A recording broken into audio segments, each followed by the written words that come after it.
क्या आपने कभी सोचा है कि जो मंदिरों में करोड़ों रुपयों का चढ़ावा चढ़ाया जाता है वह किसका होता है?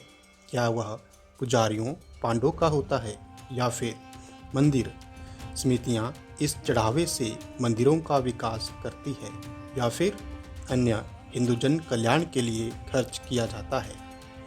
Crime against India and the need to protect ancient Vedic tradition नामक पुस्तक जो अमेरिका में प्रकाशित होती है के लेखक स्टीफन नैब इस पुस्तक में लिखते हैं कि भारत में जितने भी मंदिर राजाओं या अन्य लोगों ने बनवाए उन पर किसी ने भी अपना अधिकार नहीं जताया। कई मंदिरों में व्यय हुई राशि और उनकी नींव किसने और कब रखी कोई जानकारी तक नहीं मिलती, किंतु भारत में हिंदुओं के लगभग 4 लाख मंदिर सरकार के नियंत्रण में है और इनसे प्राप्त चढ़ावे की राशि का 82% भाग सरकार के खाते में जाता है, जिसे सरकार ऐसे स्थानों या कार्यों पर खर्च करती है जिससे हिंदुओं का कुछ लेना देना नहीं है और केवल 18% भाग मंदिर के रखरखाव और मंदिर से संबंधित कार्यों पर खर्च होता है। किंतु अन्य धर्मों के स्थानों जैसे मुस्लिम, ईसाई और सिख समुदाय के धर्म स्थल सरकार के नियंत्रण के बाहर है। इसके संविधान के 1951 के act Hindu religious and charitable endowment act के धारा 23 में सरकार को हिंदू धर्म से संबंधित किसी भी मठ या मंदिर को अपने नियंत्रण में लेने की सरकार को शक्ति दी गई।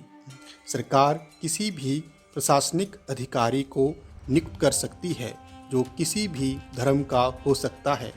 वह उस मंदिर का चेयरमैन या फिर मैनेजर होगा। सरकार इसके माध्यम से इन मंदिरों का चढ़ावा अपने सरकारी खजाने में डाल देती है। इसके अंतर्गत सरकार को यह शक्ति भी दी गई कि वह इस मंदिर की जमीन को भी बेचकर उससे प्राप्त धन को अन्य कार्यों के लिए, जिससे उस मंदिर का कुछ लेना देना नहीं है, खर्च कर सकती है। मंदिर के पुजारियों की नियुक्तियां भी सरकार करती है और उन्हें महीने की पगार दी जाती है।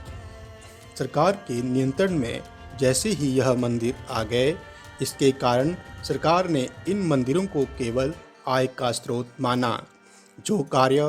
जो कार्य इन मंदिरों में सदियों पहले से होता आ रहा था, शिक्षा, कला, संस्कृति, परंपराएं या अन्य प्रकार की सेवाएं जैसे पाठशालाएं, वेधशालाएं, गौशालाएं, चिकित्सालय, शास्त्रीय नृत्य आयोजन आदि को सरकार ने किसी भी प्रकार का प्रोत्साहन नहीं दिया। कई राज्यों से मंदिरों से मूर्तियां तक चोरी करके विदेशों में बेची गई क्योंकि सरकार के नियंत्रण में थे। इसका परिणाम यह हुआ कि हिंदुओं की तुलना में अन्य धर्मों की सामाजिक स्थिति मजबूत होती गई।